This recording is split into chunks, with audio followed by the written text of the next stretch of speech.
نحمدہ و نصلی علی رسولہ الکریم اما بعد فاعوذ باللہ من الشیطان الرجیم بسم اللہ الرحمن الرحیم سبحان اللہ و بحمدہ عدد خلقہ و رضا نفسہ و زینت عرشہ و مداد کلماتہ اللہم انفعنا وعلمنا ما ینفعنا وزدنا علما آمین یا الہ آمین۔ السلام علیکم ورحمۃ اللہ وبرکاتہ۔ انشاءاللہ آپ سب جانتے ہیں کہ ہم اپنی بک پڑھ رہے ہیں اسلامک تعارف۔ تو جیسے کہ ہمارا جو ٹاپک لاسٹ تھا وہ تھا ذکر، یعنی کہ اللہ سبحانہ تعالیٰ کو یاد کرنا، اس میں ہم نے کچھ باتیں دیکھی تھیں۔ تو آج اسی سے ریلیٹڈ ٹاپک جو ہے وہ ہے نماز، جو کہ ہماری فرض عبادت۔ 5 نمازیں تو ہم پر فرض ہیں، لیکن اس کے علاوہ بھی اگر ہم نوافل کا اہتمام کرتے ہیں، جیسے کہ اشراق کی نماز ہے، پھر جیسے کہ فجر کے کچھ دیر بعد کی نماز ہے، پھر اسی طرح فجر کی اذان سے پہلے کا وقت ہے، تو انشاءاللہ دیکھتے ہیں ہم آج اس ٹاپک کو۔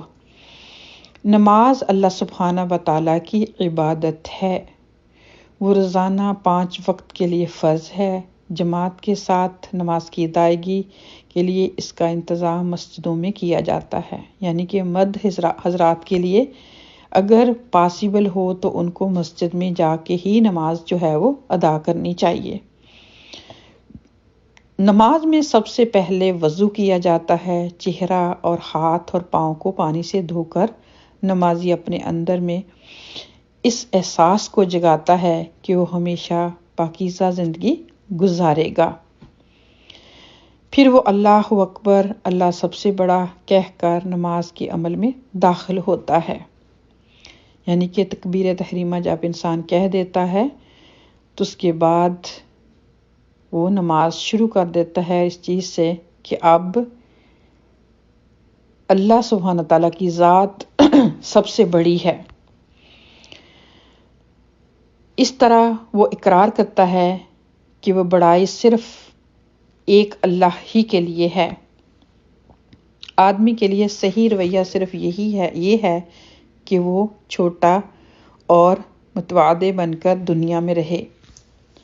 نماز میں انسان قرآن کے کچھ حصوں کو پڑھ کر اپنے بارے میں اللہ کے احکام کو ذہن میں تازہ کرتا ہے، پھر وہ رکوع اور سجدہ کر کے عمل کی زبان میں یہ کہتا ہے کہ میرے لیے صرف ایک ہی رویہ درست ہے، اور وہ یہ کہ خدا کا تابع بن کر دنیا میں زندگی گزاروں۔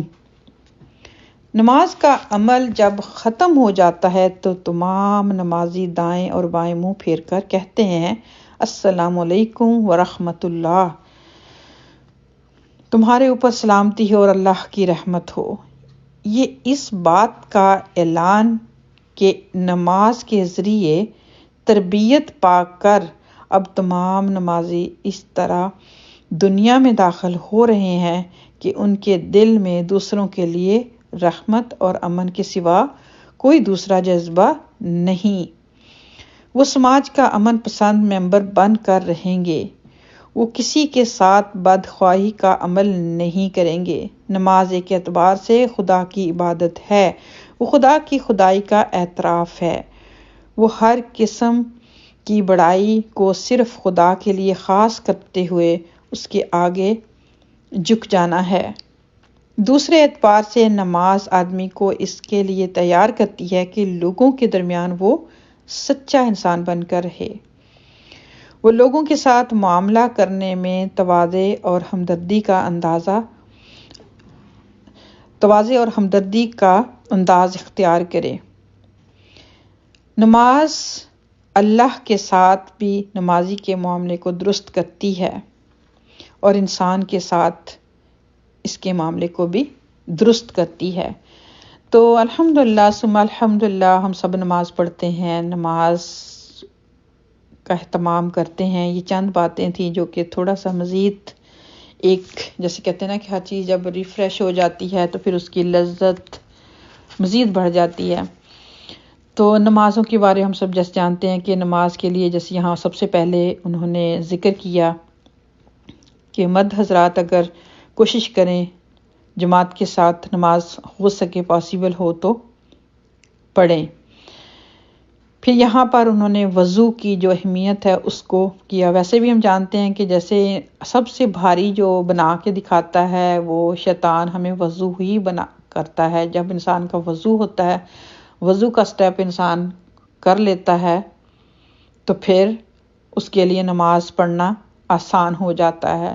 پھر جب انسان صرف فرض جو نماز ہوتی ہے جیسے کہ فرائض ہوتے ہیں سننا اور نوافل کے علاوہ، تو جب ان کا ایک اپنے آپ کو باؤنڈ کر کے جب مسلح پہ کھڑا کر لیتا ہے تو پھر کیا ہے کہ پھر اس کے لیے اللہ سبحانہ و تعالی اس کے لیے پھر مزید جو ہے وہ سننا پڑھنے کا، پھر اسی طرح نوافل کا اہتمام آہستہ آہستہ جو ہے اس میں وہ اللہ تعالیٰ اس کی مدد کرتے ہیں. تو یہاں پر جو مین چیز آج ہم نے دیکھی وہی ہے کہ جب انسان بیسیکلی ہم جیسے کہتے ہیں کہ ہماری عبادتیں بھی جو ہیں، ہماری عبادت جو ہے وہ بھی جیسے کہہ لیں کہ ایک عادت سی بن گئی ہے. اب نے جیسے میں خود بھی آج دیکھ رہی تھی اس ٹاپک کو جب میں نے پڑھا کہ ہم اس طرح سے نہیں سوچتے. جب ہم نماز پڑھتے ہم ایسی وہ جیسے رپورٹ کی طرح اذان ہوئی، نماز ہوئی، اوکے جا نوٹیفیکیشن آیا، وضو کیا، بس جا نماز پر کھڑے ہو گئے اور نماز پڑھی. کچھ سمجھ نہیں آیا کیا کیا، بس جلدی جلدی پیچھے دھیان ہے، درمیان میں بھی خیالات جو ہیں وہ تنگ کر رہے ہیں، وسوسے تنگ کر رہے ہیں.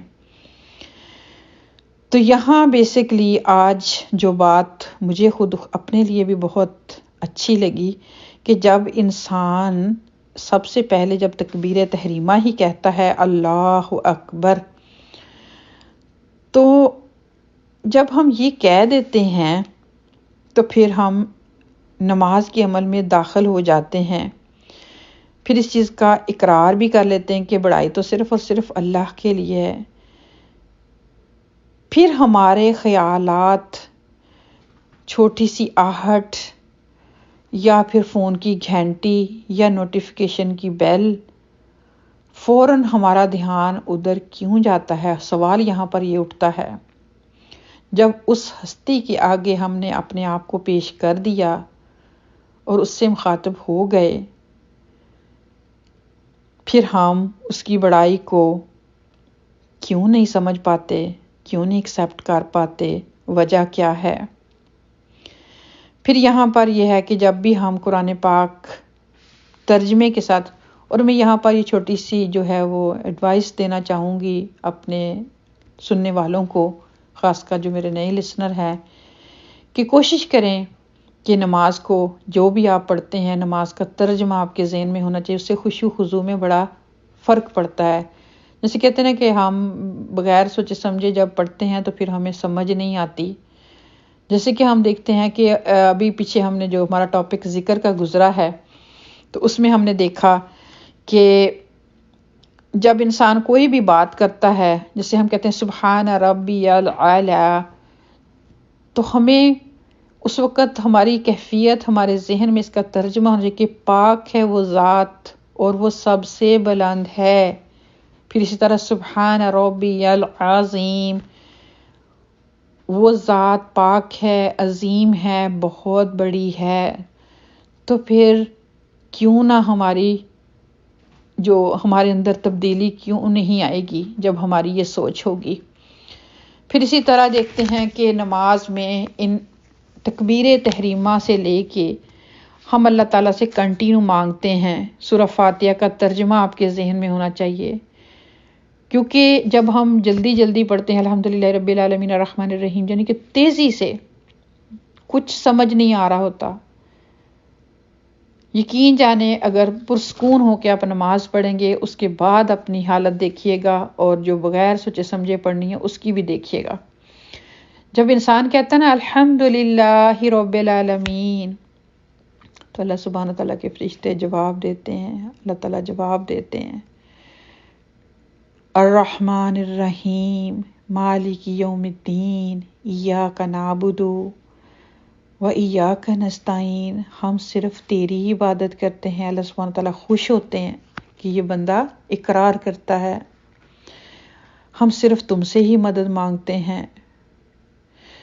تو ایٹ لیسٹ ہمیں رکوع کی دعائیں ہیں، سجدے کی دعائیں ہیں، سورہ فاتحہ ہے، پھر اس کے بعد جو بھی آپ قرآن کا حصہ پڑھیں، سورہ اخلاص ہے، سورہ الناس ہے، سورہ فلق ہے، اگر آپ اس کو ہی ترجمے کے ساتھ پڑھیں گے تو آپ کے خشوع و خضوع میں بھی اضافہ ہوگا اور آپ کو نماز کی لذت محسوس ہوگی، نماز آپ کو لگے گا کہ آپ نے کچھ پایا۔